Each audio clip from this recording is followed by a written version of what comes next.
morning, all students. Welcome to GS Academy Dharwara online classes. मैं हिंदी व्याकरण में आपको कुछ महत्वपूर्ण बातें बताने जा रही हूँ, क्योंकि हिंदी सब्जेक्ट ऐसा है कि जिसका व्याकरण मजबूत होना बहुत ही ज़रूरी होता है। बेसिक से शुरू करते हैं कि व्याकरण किसे कहते हैं। किसी भी भाषा के अंग प्रत्यंग का विश्लेषण तथा विवेचन वो व्याकरण कहलाता है। क्योंकि आप हिंदी व्याकरण तो पढ़ते हो, लेकिन आपको ये नहीं मालूम रहता कि व्याकरण कहते किसे है। तो मैं दोबारा उसको दोहरा रही हूँ कि किसी भी भाषा के अंग प्रत्यंग का विश्लेषण तथा विवेचन, किसी चीज की जब हम विवेचना करते हैं तो उसको व्याकरण कहते हैं।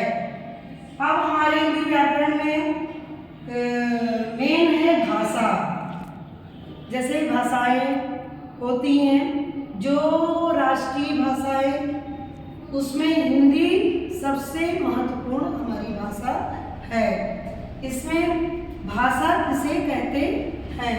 भाषा वह साधन है जिसके द्वारा हम अपने विचारों को व्यक्त करते हैं, मौखिक और लिखित रूप में। ज़्यादातर हम मौखिक लिखित रूप में करते हैं, जो कि एक भाषा और होती है जिसको सांकेतिक कहते हैं, पर वो विकलांगों के लिए यूज की जाती है।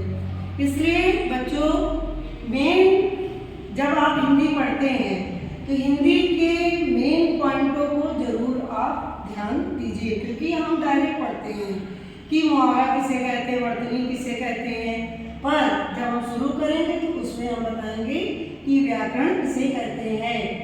तो क्या वो उसका किसी भी भाषा के अंग प्रत्यंग का विश्लेषण तथा विवेचन, उसको हम व्याकरण कहते हैं। चाहे हम केजी जब हम फर्स्ट क्लास से शुरू करते हैं तो व्याकरण का मेन पहला अर्थ यही है कि भाषा के प्रत्यंग विश्लेषण तथा विवेचन को व्याकरण कहते हैं।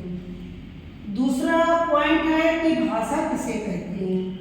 तो भाषा वह साधन है जिसके द्वारा हम लिखित मौखिक रूप से अपने भावों को आदान और प्रदान करते हैं।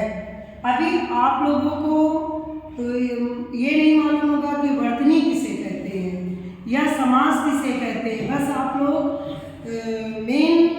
मेन चीज़ें याद कर लेते हैं, पर शुरू से हमारा मेन व्याकरण और भाषा और वर्णमाला, स्वर किसे कहते हैं, व्यंजन किसे कहते हैं, कितने होते हैं, ये आप लोगों को नहीं ज्ञात रहता। लेकिन स्वर 11 होते हैं और व्यंजन 33 होते हैं। बेसिक रूप में कुछ 52 बोलते हैं, कुछ 56 बोलते हैं, लेकिन ज़्यादातर हम यूज़ करते हैं स्वर। कितने स्वर? 11। और व्यंजन कितने करते हैं? 33। और हमारा जो है सांकेत अनुस्वार, हमारा अनुस्वार क्या है बेटा? हम लोग का अनुस्वार क्या है? हमारा अनुस्वार है अंग। हमारा अनुस्वार क्या है? अंग और आहा।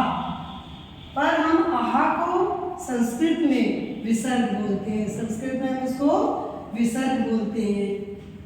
ये चीजों का ज्ञान होना बहुत जरूरी है। ये हमारा क्या है? अनुस्वार। ये क्या है? हमारा अनुस्वार। अब हमारा अनुनासिक किसको कहते हैं? अनुनासिक। अनुनासिक हम जब हम चंद्रबिंदी किसी में लगाएंगे तो वो अनुनासिक होते हैं। इसका कोई मान नहीं होता, कहीं कहीं इसको यूज किया जाता है। फिर हमारा एक हुआ ऊष्म व्यंजन। क्या हुआ हमारा? ऊष्म व्यंजन। शा, खा, शा, हा। ऊष्म व्यंजन क्यों है? क्योंकि जब हम इसको बोलते हैं तो हमारे मुख से गर्मी से निकलती है, इसको हम बोलते हैं ऊष्म व्यंजन। उसके बाद हमारा कौन सा आएगा? सांकेतिक। हमारा कौन सा व्यंजन आएगा इसके बाद? संयुक्त। संयुक्त आएगा। तो संयुक्त व्यंजन क्या होता है? जब हम कोई भी शब्द लिखेंगे तो जब हम संयुक्त कर लेंगे तब हम उसको तो संयुक्त व्यंजन में आएगा आपका कौन सा आएगा?